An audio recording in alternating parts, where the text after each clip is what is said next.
आज मेथीची भाजी करणार आहे।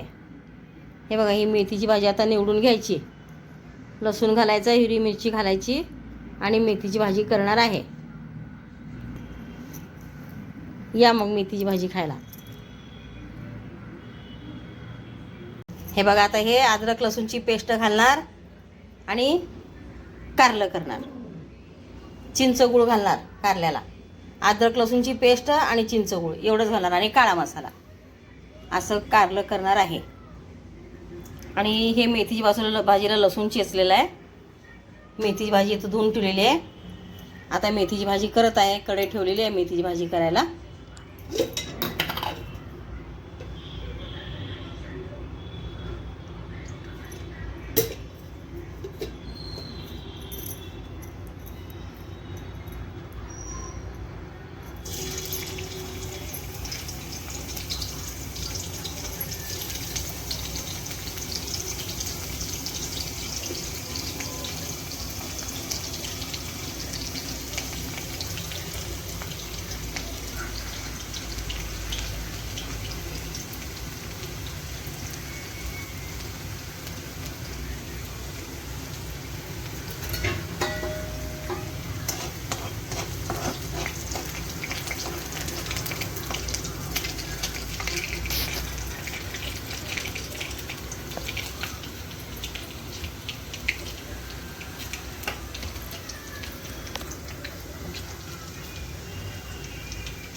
ही भाजी झाली, आता त्यात मीठ टाकते थोडंसं आणि डाळ नाही तर शेंगाचं कूट टाकणार आहे।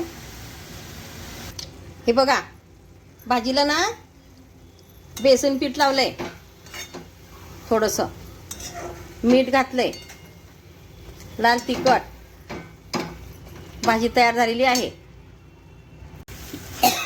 हे बघा, हे असं कारलं तळलंय आता, आणि कारलं तळल्यानंतर कांदा हे जी लसूणची आणि अद्रकची पेस्ट घातली। आधी कारलं तळून घेतलं, नंतर लसूण अद्रकची पेस्ट घातली। आता काळा मसाला घालते। हां,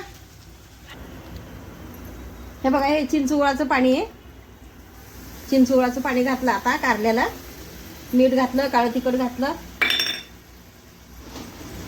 हे बघा, थांब जरा पिपुडं, हे बघा म्हणजे एकटी पुरतं केलंय कारलं, कोण खात नाही तर मला आवडतंय, चांगलं असते आरोग्याला, शुगर लेवलमध्ये राहते।